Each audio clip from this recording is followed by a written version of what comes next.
It's the most wonderful time of the year, where we review our top 10 best and worst films of the year. We're so uncoordinated. Alright, and with me are my collaborators, Wirefire or Phoenix Slade, Athos Almighty, Dragon XLS, and Nelson Server 16, here to review our top 10 favorites and our top 10 stains of 2012, our worst of the year. And list the Expendables 2. This was just a kick-ass movie. All the main actors on there, Sylvester Stallone, Schwarzenegger, Couture, Jet Li, all of them, man. It was just awesome. And also loved the villain, Jean-Claude Van Damme.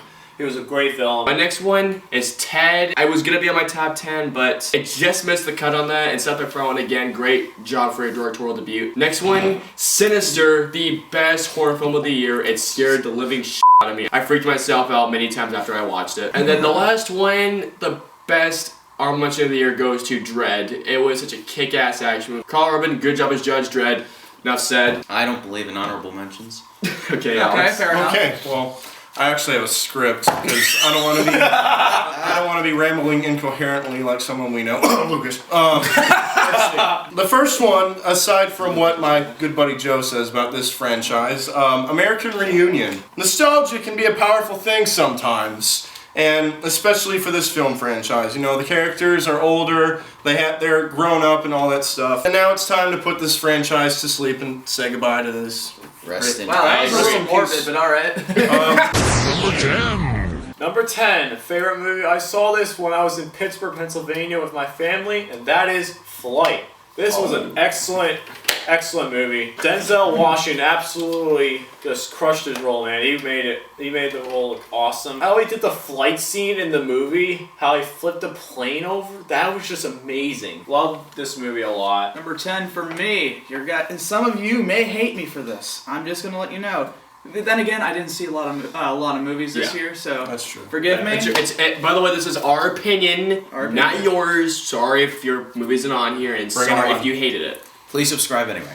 Number 10, The Watch. Yeah, I know you hated that one. I know you did, but that's the thing is, I think you guys set yourself up for disappointment with this one. The reason being is because I actually thought it was genuinely funny. There was a couple of things where it's just like, but at the same time, it still wasn't bad. It wasn't bad. It was very creative and just good. That's all it really was. I mean, the characters were very good. Acting was not top notch, but it was still really just enjoyable. It was very enjoyable. Yes. My number 10 goes to the very first movie I give a 5 out of 5 this year, and that goes to Chronicle. It's the movie that so much found footage came out, Devil Inside nearly ruined it, but this brought my faith back into found footage horror movies. And plus, it introduced a super villain that I actually cared for. But the final fight scene, which is amazing final fight scene, the camera angles, everything, the telekinesis, very well developed characters. It shows the consequences, also experimented of being, trying to develop your powers. I love this movie. First movie that came out, I give a 5 out of 5. I loved it. That's my number 10. Sorry, my voice is pretty bad today. I woke up with a pretty bad sore throat. It's okay. So, No worries. thanks. My number 10 is a movie that not a lot of people gave a real chance to when they went to see this movie, besides him. I had to actually drag him to go see this. I actually had to lift him up and take him in my car. Number 10 for me is Les Mis, or as the real title is, Les Miserables. This is a musical, mind you. It was a novel made by Victor Hugo back in the 1800s. And then evolved into a stage performance opera. And then it became films, and many people, even Les Mis fans, didn't even like the film adaptations of this, so they really were counting on this one. And I really wanted to see this. And what I saw was a very well-directed performance by Tom Hooper, who did King's Speech. It won for Best Picture 2 years ago. So the technical elements were all good. It really helped keep the musical aspects interesting to watch, for one thing, because that's something that's always going to be bad with musicals. You gotta be able to look at it and be happy with it. I guess why it's so low on the list is because 95% of this movie was all sung. Russell Crowe was pretty hilarious. Stop the madness! Anytime Russell Crowe was on, we pretty much had a good time. My number 10, this might be a little bit of a surprise because this was like really high on my summer movie list. It's still one of the funniest movies I've ever seen in my life. My number 10 is Ted. If you ever put a Twisted Sister cassette in a Teddy Ruxpin, this is basically what it would be. It was hilarious. Seth MacFarlane Who's directing the Academy Awards, by the way. Seth MacFarlane in his directorial debut. What the It's basically a laugh every single minute. It was hilarious, like joke after joke after joke. I was literally ROTFLOLing. It tickles the funny bone into submission. Number 9 for me. This may be higher up on some people's lists, like the Shron and Johnny Johns, but it's not high up on my list. That is the Avengers. I loved this movie when it first came out. It was a great movie. You had all the superheroes, the Hulk, Thor, Captain America, Hawkeye, Scarlett Johansson's characters. Whatever, Austin, shut up. I definitely also love Loki, man. He was a great villain for this movie. It was a great movie. Number 9 for me would be The Man with the Iron Fist. Just because it was just so over the top that it was just awesome. It dragged on for a while and it was just like, okay, move on with this. But once it got to the few final scenes, it was like, holy hell. It's still really great, spectacular performances. Yeah. Even the guy who did some of the music for Afro Samurai and stuff like that acted in this movie. RZA, yeah. RZA. Whatever. My number 9 goes to the movie that brought my faith back into horror movies, The Cabin in the Woods. Cabin in the Woods also changed the way I looked at horror films from there on. As a whole? Yeah, there's a really great plot twist that happens in the movie that like, oh my god, those guys could actually be doing shit to teenagers like that. Overall, it's just a great horror movie that deconstructs horror movies to the bone, makes you laugh at them. It's basically Scream for the new generation. If you haven't seen it, go see it. It's an amazing horror comedy, whatever. I love The Cabin in the Woods, my number 9. Number 9 for me is Lucas's number 9, which is the Avengers. Concept. How do you take 5 heroes, or how many there were, and try to make this into a successful film? Well, they pretty much did. Pretty exciting action-wise. Everybody in the theater loved it. It was probably one of the best theater-going experiences I've ever had. Yes. It was like especially at the end when we see Thanos. I swear to God, I thought it was Hellboy. Yeah, because they both look exactly the same. The action was great. The direction, I would say, was okay on par. I mean, he's not the best director of all time, but Joss Whedon, but he did an awesome job. To, like trying to visually, it looked great. Oh yeah. Action looked great, like I said, and it was like a feel-good movie. My number 9, this is going to surprise a lot of people. I guarantee you that. Okay. All right, I'm bracing for him. My number 9, The Dark Knight Rises. What? Okay. I'm a little bit surprised. Slow? Okay. Okay, you know, as long as it's on a top 10, I'm That's fine true. with that. The Dark Knight Rises, I'll just say this. It was the blockbuster event of the summer. It was. The blockbuster event of the summer. A complete, satisfying plot twist. Or, not really a plot twist. Well, actually, it kind of was a plot twist with Ra's al Ghul's daughter. You didn't know that she was the leader of the League of Shadows. Everybody thought it was Bane. Yeah. Definitely a great conclusion to one of cinema's best film trilogies. I can agree with that. Number 8. My number 8 is Austin's number 10, and that is Chronicle. It was a great movie. Definitely made you feel for the villain who became the villain in the movie. Yeah. My first number 5 of the year, just like Austin's. It was just an overall excellent movie. Definitely loved the found footage aspect of it as well. My number 8, because I saw it's a third movie. It's Men in Black 3. The reason being is because, well, one, of course, I didn't see that many. Second of all, I thought it was pretty good. Yeah. I thought it was better than the secking one because it did not contain that stupid dog. Yeah. Hey, Men in Black. Like the dog? No, he was annoying. One thing I liked Frank! Really? Yeah. Okay, well. He was cute, but he was annoying as shit. Moving on from that. Alright, but yeah, I also thought that Will Smith did a really good job. Tommy Lee Jones, of course. And who was the other guy? Josh Brolin. I can't believe how he looks like a young Tommy Lee Jones. Yeah, that was a great... That blew me away, actually. That was like the craziest part about the whole Until time. Gangsta Squad comes in. I thought it was just great. I mean, some people are like, no, it's not. My number 8 favorite film of the year, people may be surprised that this is so low, but I have much better films, and that would be The Avengers. Kicked off the summer movie season in such a spectacular fashion. I love the way that Joss Whedon developed the script, how he developed the characters. Not only because, like, I loved how he did, like, make it like a happy-go-lucky type of group. He made them have their arguments like a family, like a group. Everyone had their points of conflict. Everyone had their moments to shine. Maybe not Hawkeye as much, but I hope he will in the second one. Mark Ruffalo steals the entire show. When he comes to Hulk, oh, it's pretty badass. The last hour, it's like watching the most spectacular show on the planet. Number 8 is something that is not going to be on anybody else's list. Oh, wow. Because Alex already mentioned it in his honorable mentions. And it's something that probably the 3 of you never saw, and it's something that I enjoyed, then it's probably the most funniest thing I've ever seen. Yes. Rip Track's Live Birdemic, Shock and Terror. There wasn't any birds at all, and this is supposed to be a rendition of the birds. Boy, where it was bad, but they made fun of it to the T. The special effects on the birds looked terrible. It was basically the birds were strapped to C4s. Oh,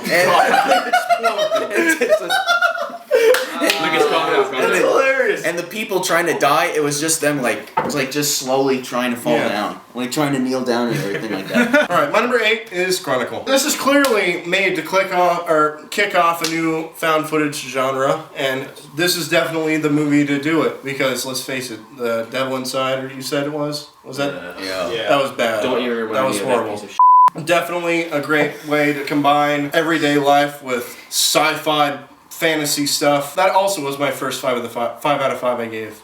Number 7. My number 7 that I just saw this recently, a couple weeks ago, because I saw Skyfall the same weekend. But my number 7 is Life of Pi. This movie was visually amazing. The relationship that was between Saranj, I think it was. Just call him Pi. His name was Just call him Pi. Pissing. Or Piecing. And Richard Parker was Richard Parker! They had to really develop with they had to have rely on each other in order to survive. It was just overall excellent movie. I love this movie a lot. Number 7 for me would be The Amazing Spider-Man. The Amazing Spider-Man! I think it was a good way in order to reboot the whole entire thing. Yes. Because, I mean, the first Spider-Man that came out with, Tobey Maguire. Thank you. Why? was he did good at first, and then it just went downhill from there. No, you can't blame him for that. Yeah. No, I can blame him for that. Emo haircut dancing. See? Yeah, that one in particular. That wasn't so his this one thing I did have a problem with though was the lizard. Yeah. The only reason because it was not they did not stick with the original Comic book. Yeah, the original design. I like the original design. Besides that, absolutely great villain. Great villain. Number 7 goes to Argo. Argo, f yourself. With Argo, Ben Affleck has showed not only is he a good actor, but also an A-list director. He chooses not only just to do a movie about good conflict about the Iranian hostage crisis, but just how the movie just builds up in suspense the entire time as soon as they get the movie idea. It had me in suspense the entire time in the airport sequence, my god.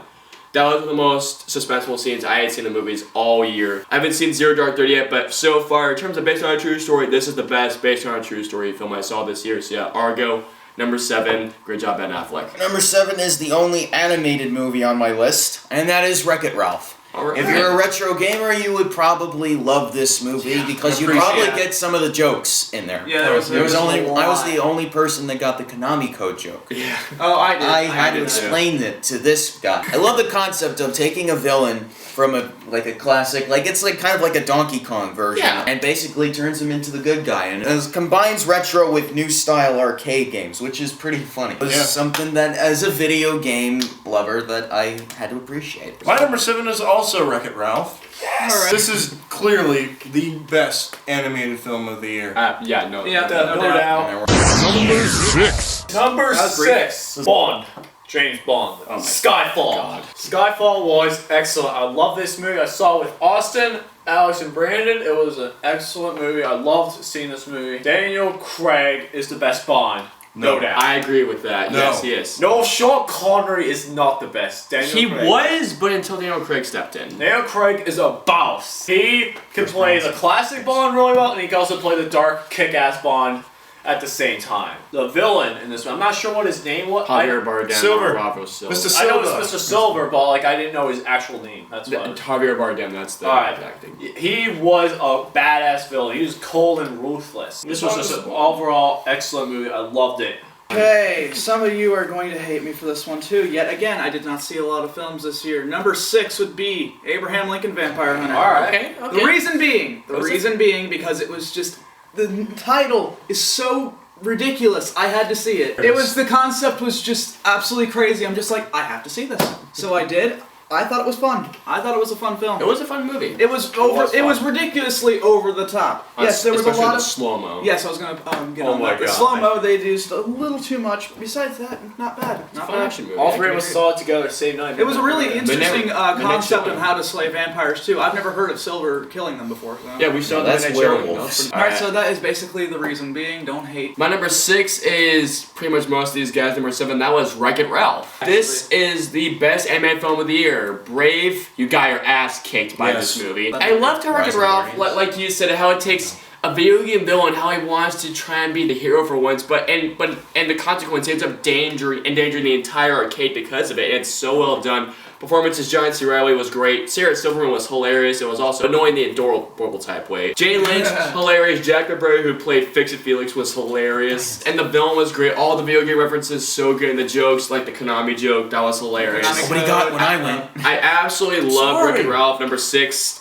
I can't praise it enough. Number 6 is a movie that I saw at 1 o'clock in the morning with these two. We didn't get out till 4 in the morning. That's Dark Knight Rises. Oh god, it's the weakest of the 3 movies. I will say this. Yes, it was. I think Batman Begins was better than this, but No. considering that it was the origin and then meeting the villains, which it was, pretty much the end. I mean, you pretty much were expecting with the trailer, like, chaos was going to happen, and that was a good way. I mean, I loved Bane as a villain. Yes. You know, my friend Jonathan will tell me that that's not how Bane should act, but then again, it's somebody else's interpretation He goes of Bane. for a realistic approach to Yes. things. Yeah, I know. That's what I was trying to say to him. But he's like, no, that comic book stuff. I just didn't like the way Bane died. Yeah. It was just like, I was like, that's the build up to being this great villain, better than the Joker, better than Ra's al Ghul, in my opinion. And then boom, the real villain's revealed, and then boom, they just. But when just Anne becomes Hathaway a says henchman. after he's dead, that was funny. Yeah. Catwoman. Not my favorite version of Catwoman, Oh my to be quite god! honest. Wow. Better than Halle Berry, though. Definitely not. Don't even mention even- Halle Berry and Anne Hathaway in the same sentence. Or just don't even mention the 2 movies. It was a good ending to it. My number 6 is Argo. Ben Affleck leaps onto the A-list of directing, pretty much what Austin just said. It combines comedy with a lot of thrills. A lot of thrills, especially the end scene, which was quite possibly the greatest suspense scene I've ever seen in film. Because, well, I don't know about history of film, but it's one of the best. It's one of the best. Because you don't know if they're going to stop the plane or if they're Yeah. going to take off, but in the end they did Unless, take of course, off. you knew the history of it. Right.